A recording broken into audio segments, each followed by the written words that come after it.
So today's topic of discussion will be the duodenum.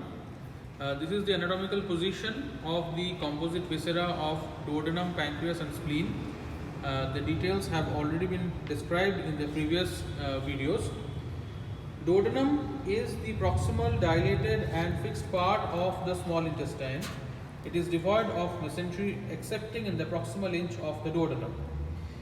It describes a C-shaped curve which encloses the head of pancreas and is subdivided into four parts. The first or the upper part is 5 centimeters, second or the vertical part is 8 to 10 centimeters, third or the horizontal part is 10 centimeter and fourth or ascending part is 2.5 centimeters.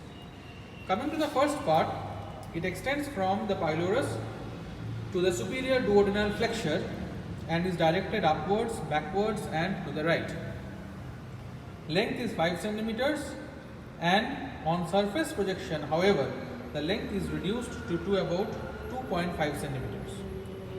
So we will not go into details of the relations or the arterial supply. This will be in the theoretical discussion. Into the second part of the duodenum. It begins at the superior duodenal flexure and as a continuation of the first part opposite L1 vertebral level. The second part passes almost vertically downwards in front of the hilum of right kidney, along the right side of the vertebral column, lodging in the paravertebral gutter and just within the right lateral plane. It ends at the inferior duodenal flexure opposite the lower border of L3 vertebra, where it bends to the left and is continuous with the third part of the duodenum. Now coming to the third part of duodenum. It is about 10 centimeters long, extends from the inferior duodenal flexure to the front of the aorta at the level of L3 vertebra. Fourth part of duodenum is about 2.5 centimeters long, extends from front of the aorta to the duodenojejunal flexure.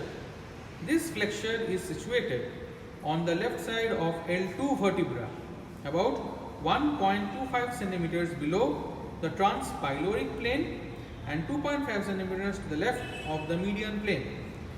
The flexure is kept in position by the suspensory muscle of the duodenum, which is also known as the ligament of Treitz.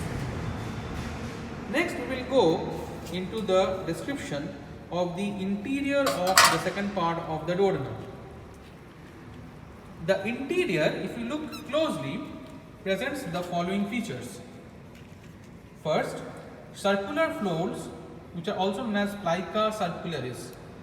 Now, these are permanent folds, mucus folds, thickly set in the duodenum. The second one is major duodenal papilla. It is a conical projection arising from the posterior-medial wall of the second part of the duodenum and is situated about 8 to 10 centimeters distal to the pylorus. Its summit presents a single orifice through which the bile duct and the pancreatic duct open. Sometimes the ducts open separately on the papilla. The third important feature in the interior of the second part of duodenum is the minor duodenal papilla. It is a small conical projection situated about 2 centimeters above and slightly ventral to the major papilla. Accessory pancreatic duct, when present, opens on its summit. The fourth point is plica semicircularis. It arches above the major papilla and resembles a monk's hood. The last, plica longitudinalis. It is a vertical fold extending downwards from the major papilla. Sometimes it is not very well marked in this specimen. Nevertheless, it can be seen in most of the fresh specimens. Sometimes another fold extends upwards from the major papilla and indicates the intra-abdominal part of the bile duct. So that's all about the anatomical positions of the duodenum.